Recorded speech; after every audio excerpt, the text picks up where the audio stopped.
In a time long past, when the world was younger and whispered secrets on the wind, there lay a quiet village nestled in the crook of ancient mountains. It was a peaceful place where days flowed like a gentle stream, and the tallest tales were of brave shepherds and cunning foxes. No one knew that in the deep, misty heart of the forest that cradled their home, a legend was breathing. A legend of scales and fire, of wisdom as old as the mountains themselves. Our story begins with a boy named Elian. He had a curious heart and feet that knew the forest paths better than the streets of his own village. One afternoon, while chasing a butterfly with wings like stained glass, he ventured deeper than ever before. He pushed past thick curtains of ivy and stepped into a hidden clearing, where the sunlight fell in golden shafts, illuminating a sight that stole his breath. There, half hidden in the shadows of a great, moss-covered cave, lay a creature from the oldest of stories. A dragon. Its scales shimmered like 1,000 emeralds and golds, even under a thick layer of dust and grime. One of its magnificent wings was bent at an odd angle, and its great, golden eyes, full of an ancient weariness, followed Elian's every move. Fear pricked at the boy's heart, but it was quickly replaced by a wave of compassion. The great beast was hurt. Slowly, cautiously, Elian approached. He held out a small hand, a silent offering of peace. The dragon watched him, its chest rising and falling in slow, pained breaths. It did not move, did not snarl. It simply watched, its gaze holding the weight of forgotten centuries. Elian knew, with a certainty that settled deep in his soul, that this creature meant him no harm, and he knew he had to help. From that day on, Elian had a secret. Every morning, he would sneak away with a satchel filled with fresh water, healing herbs he'd learned about from the village elder, and sometimes a piece of bread saved from his own breakfast. He would travel the winding path to the hidden clearing and spend hours with the dragon. He cleaned its wound, brought it cool water from the clearest stream, and spoke to it in a soft, quiet voice. He told the dragon about his life in the village, about the grumpy baker with the kind eyes, about the girl who could weave flowers into her hair, about his dreams of seeing the world beyond their valley. The dragon, in return, would listen. It never spoke in words, but Elian began to understand its language, the soft rumble in its chest, the gentle swish of its tail, the deep, knowing look in its ancient eyes. He named him Ignis, for the fire he imagined once burned brightly within him. As weeks turned into months, Ignis began to heal. The great wings straightened, and the light in his eyes grew brighter. A bond stronger than any chain and softer than any silk was woven between them. They were no longer just a boy and a dragon. They were friends. In the quiet solitude of the forest, they shared a world that belonged only to them. One crisp morning, as mist clung to the valley floor, Ignis lowered his great head and nudged Elian gently. He then crouched low, offering his broad, scaly back. Elian's heart hammered in his chest. He understood. With a mix of terror and exhilarating joy, he climbed on, his small hands gripping the warm scales. And then they were flying. With a powerful push, Ignis launched them into the sky. The village shrank below, becoming a toy town in a green blanket. They soared through clouds that felt like cool, damp cotton, and burst through into the endless blue above. The world unfurled beneath them, a tapestry of rivers sparkling like silver threads in forests stretching to the horizon. Ignis flew toward the rising sun. They glided across a horizon painted in strokes of gold, pink, and fiery orange. The wind sang in Elian's ears, a melody of pure freedom. From this height, all the small worries of the world seemed to vanish. There was only the sun, the sky, and the steady, powerful beat of his friend's wings beneath him. It was a magic more real than anything he had ever known.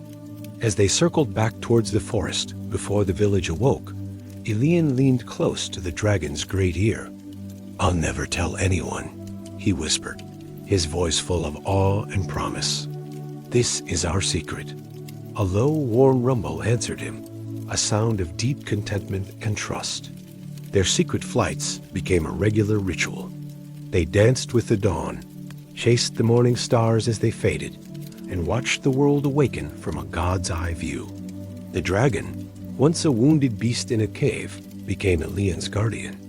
When storms raged, Ignis would circle high above the village, his massive form subtly turning the harshest winds away from Elian's home. In the darkest nights, when shadows in his room grew long and menacing, Elian would feel a faint, warm breeze drift through his window, carrying the scent of pine and ancient stone. It was like a dragon's breath, a gentle reminder that he was not alone. The fear would melt away, replaced by the comforting knowledge that his greatest friend was watching over him. Years passed. Elian grew from a boy into a young man. His heart remained as curious as ever, but now it was also filled with the wisdom and peace he learned from his silent friend. The villagers saw a quiet strength in him, a calmness in his eyes that seemed to hold the secrets of the sunrise. They didn't know that he carried the sky in his memory and the warmth of a dragon's his sonship in his soul. The promise he made all those years ago remained unbroken. The secret was theirs alone, a perfect shimmering jewel held between a boy and his dragon. Their friendship was a silent, heartwarming fairy tale, written not in books, but in the morning mist, on the golden horizon, and in the steady, loyal beat of two very different, yet inseparable. In the heart of valleys cradled by mist and time, where green hills roll like sleeping giants, lies a village whispered into existence by the old winds. They call it Eridor, a name that tastes of moss and morning dew. Our story begins here, at the first blush of dawn, when the sun spills liquid gold over the thatched rooftops and the world holds its breath. Listen, you can hear the soft chorus of birdsong greeting the new day, a melody as ancient as the stones themselves. Watch as the village awakens. A baker, his face dusted with flour like a friendly ghost, slides a heavy wooden bolt, releasing the scent of warm bread into the cool air. A young woman, her hair the color of spun moonlight, lowers a bucket into the wishing well, its creak a familiar, comforting groan. Lanterns, one by one, flicker to life in the windows, pushing back the lingering shadows of the night. Down by the stream, the great water mill begins its slow, rhythmic turn, a steady heartbeat for the village of Eridor. Its gentle splash and creak are the first words spoken in the day's long, quiet conversation. This is a place untouched by the frantic pace of the outside world, a sanctuary woven from threads of peace and tradition. In the corner of the coziest tavern, where the fire crackles and casts dancing shadows on the timber walls, sits an old man. His name is Lorien, the village storyteller. His face is a map of 1,000 tailies, etched with lines of laughter and wisdom. The air around him is thick with the aroma of aged wood, pipe smoke, and something else, something like forgotten magic. Lean in closer.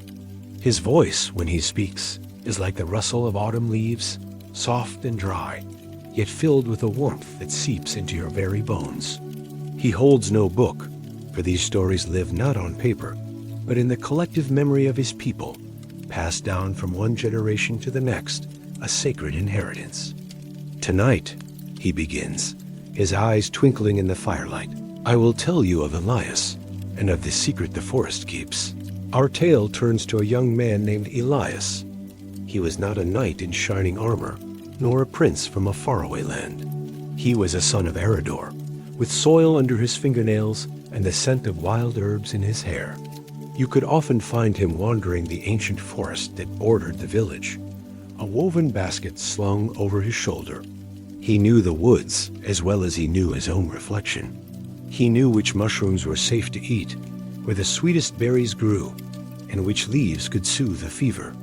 On this particular morning, he was searching for silverleaf, a rare herb for Alara, the village healer. As he walked, a gentle flute melody seemed to drift on the breeze, weaving through the trees. It was a tune without a player, a song sung by the forest itself. The path ahead was dappled with golden sunlight, filtering through the dense canopy like a celestial blessing. The air was cool and crisp, tasting of pine and damp earth. Elias moved with a quiet reverence, his footsteps barely disturbing the fallen leaves. He was not an intruder here. He was a welcome guest in a kingdom of green. The forest was alive, not with loud noises, but with a subtle, vibrant energy. Elias paused, listening. He could hear the faint, almost imperceptible whispers, carried on the wind, the secrets of the trees, the dreams of the sleeping stones. A majestic stag, its antlers like a crown of gnarled branches, stepped silently from a thicket, regarded him with ancient, knowing eyes, and then vanished as quietly as it had appeared. A family of squirrels chattered and chased each other up the trunk of a giant oak, their movements a joyful dance. Elias smiled. He understood that these were not mere animals or plants. They were the spirits of the forest, the guardians of its deep, unspoken magic. He felt their calm presence, a sense of belonging that warmed him from the inside out. As dusk began to paint the sky in hues of lavender and rose, a figure appeared at the village gates. He was a traveler, shrouded in a heavy, hooded cloak that hid his face from view. He did not arrive with the clamor of a merchant's cart or the jingle of a knight's armor, but in silence, like a shadow detaching itself from the evening gloom. The villagers watched him with a mixture of curiosity and caution. Strangers were a rarity in Eridor. The traveler sought out the tavern, and in a voice as low and soft as the river's flow, asked for the storyteller, Lorien. He carried with him not gold or goods, but a secret and old truth that had been lost to the valley for generations. As he spoke to Lorien by the fire, the camera lingers on their hands, one young and steady, the other old and wrinkled, resting near a small, carved wooden bird the traveler placed on the table. It was a symbol, a key to a forgotten past. The secret was not a dark one, but a whisper of a time when the people of the valley and the spirits of the forest lived not just side by side, but as one. Later that night, long after the village had fallen into a deep slumber, Elias found himself drawn to the river. The moon was full and bright, casting a silver path upon the dark, shimmering water. He lit a small candle, placed it in a clay dish, and set it adrift. He watched its tiny flame dance and reflect on the surface, a solitary star floating on a liquid sky. The storyteller's words echoed in his mind, tales of the river spirits and the ancient legends of the valley. It was said that on nights like this, the river whispered the names of those who came before, their stories carried in the gentle currents. The air was still, and the only sound was the soft murmur of the water flowing over smooth, mossy stones, a lullaby sung by the earth itself. Guided by a feeling he couldn't explain, a pull from the traveler's story, a call from the forest's heart, Elias followed the river upstream, deeper into the woods than he had ever gone before. The moonlight guided his path, illuminating the way with a soft, ethereal glow. And there, in a hidden clearing, he found it. An ancient stone circle, so old that the forest had begun to reclaim it. The stones were massive, covered in a thick blanket of moss and entwined with ivy, and they were glowing. A soft, pulsating blue light emanated from the runes carved into their surfaces, a light that seemed to breathe in time with the forest. It was not a place of power, but a place of harmony, a hidden temple, not of gods, but of nature. Standing in the center of the glowing circle, Elias felt no fear, only a profound sense of peace. He closed his eyes and listened, truly listened, not with his ears, but with his soul. He understood then. The gift, the real magic of the valley, was not in spells or incantations. It was in the simple, profound act of listening to the world around him. It was in the kindness shown to a stranger, the respect given to the forest, the understanding that every tree, every stone, every creature was part of a single beautiful song. The traveler's secret was not a secret at all, but a reminder to live in harmony. As the first light of a new day broke, Elias returned to the village. The world seemed different, more vibrant. He saw the intricate patterns of a spider's web, glistening with dew. He heard the individual notes in the birds' morning chorus. The sun set that evening in a spectacular blaze of orange and pink, casting a warm, gentle light over the rooftops of Eridor. Villagers smiled as they passed each other, a newfound warmth in their greetings. A soft, hopeful melody from a lute drifted from an open window, blending with the sounds of evening. The harmony Elias had found in the forest was spreading, a quiet ripple of peace throughout the village. Back in the tavern, the fire has burned down to glowing embers. The old storyteller, Lorien, gently closes the heavy cover of a large, leather-bound book, a book we never saw him open. He looks up, a contented smile gracing his lips. "And so," he says, his voice a final soothing whisper, "the valley found its peace once more. Not through a grand battle, but through a quiet heart and an open ear." He nods slowly, his story complete, leaving you with a sense of warmth and tranquility, ready for a peaceful rest. Thank you for joining us on this journey to Eridor. If you enjoyed this story and wish for more moments of calm and wonder, please consider liking this video and subscribing to our channel. May your dreams be as peaceful as the misty valleys. Good night, hello, and welcome. Find a comfortable place to rest.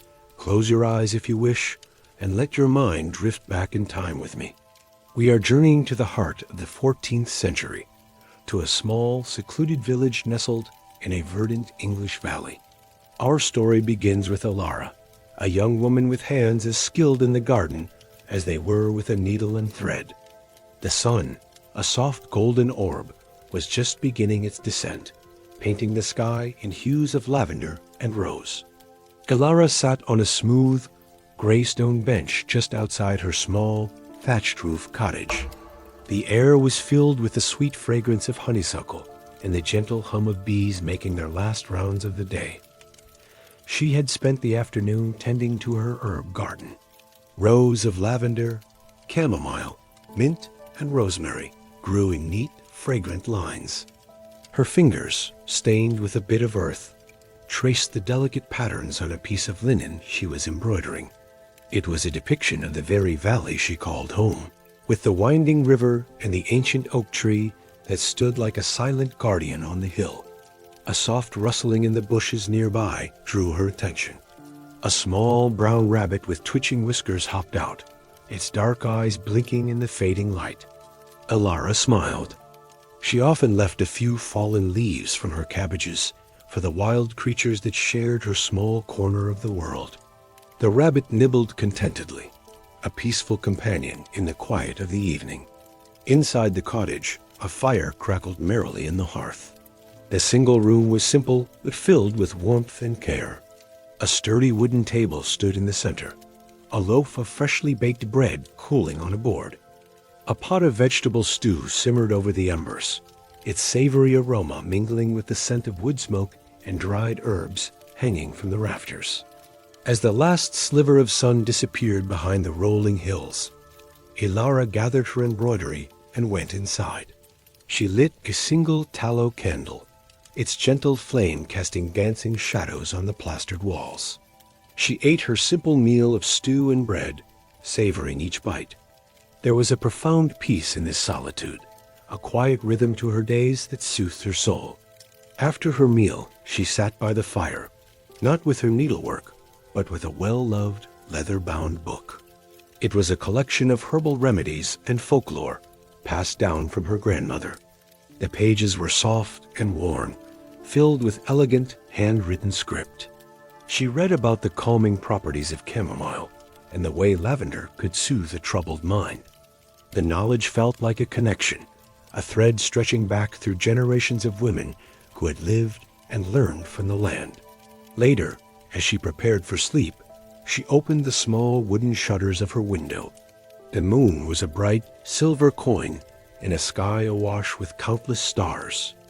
The night was not silent, but filled with the soft symphony of nature, the chirping of crickets, the distant hoot of an owl, and the gentle whisper of the wind through the tall grasses. She took a deep breath of the cool, clean air. Her bed was a simple wooden frame with a straw mattress, but her linens were soft and smelled faintly of the lavender she dried and tucked amongst them. As she lay down, pulling a heavy wool blanket up to her chin, the fatigue of the day felt like a comforting weight, pulling her gently toward sleep. She listened to the crackling of the dying fire and the sounds of the night, feeling a deep sense of belonging, a profound connection to this small, peaceful life. The next morning, Ilara woke not to an alarm, but to the soft, gray light of dawn filtering through her window and the cheerful chorus of birdsong. The air was crisp and held the promise of another beautiful day. She rose, splashed her face with cool water from a ceramic basin, and dressed in her simple linen tunic. Her first task was always to tend to the fire, coaxing the embers back to life and setting a kettle of water to boil for her morning infusion of mint tea. The ritual was grounding, a familiar start to a day of simple, meaningful work. She stepped outside into her garden, the dew glistening like tiny diamonds on every leaf and petal. The world felt fresh and new. Today, she planned to walk to the river to gather smooth, flat stones for a new path in her garden. She packed a small cloth bag with a piece of bread, a wedge of cheese, and an apple from her own tree. With her walking stick in hand, she set off, following a well-trodden path that wound through a meadow dotted with wildflowers. The journey was as much a part of the pleasure as the destination. She observed the intricate patterns of a spider's web, watched a family of deer drinking from a stream, and listened to the cheerful babble of the water as it flowed over rocks. The sun warmed her shoulders, and a gentle breeze played with the ends of her hair. At the riverbank, the water was clear and cool. She waded in, the cold shocking her ankles for a moment before becoming refreshing. She carefully selected stones, feeling their weight and texture in her hands. Each one felt like a small piece of the earth's history. She sat on a large, sun-warmed boulder to eat her lunch, her feet dangling in the water. The only sounds were the river's song and the rustle of leaves. The walk back, with her bag heavy with stones, was slower but no less pleasant. She felt a quiet satisfaction in the physical effort, the feeling of her muscles working. She was strong, capable, and deeply connected to the land that sustained her. Back at her cottage, she laid the stones one by one, creating a beautiful, meandering path through her herbs. As she worked, a neighbor, old Thomas the woodcarver, stopped by on his way home.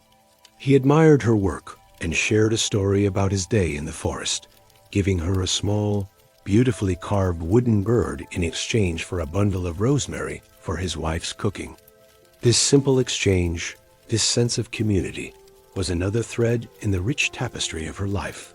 As evening approached once more, the cycle repeated. The setting sun, the crackling fire, the simple meal, but it was not monotonous. Each day was a slight variation on a beautiful theme. Each day brought its own small joys, its own quiet triumphs, its own moments of profound peace. Tonight, as she lay in her bed, listening to the familiar sounds of the night, Ilara felt a deep and abiding sense of gratitude. Gratitude for the sun and the rain, for the food from her garden, for the warmth of her fire, and for the deep, quiet peace that filled her heart. And in that gratitude, she found the deepest rest of all. Thank you for joining me on this journey.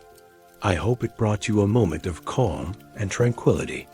If you enjoyed this story, please consider liking this video and subscribing for more peaceful escapes.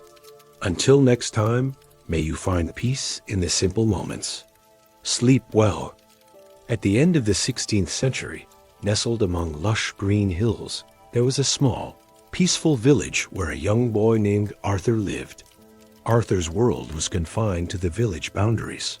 His days were spent working in the fields, tending to sheep, and listening to the elders tell stories in the village square in the evenings.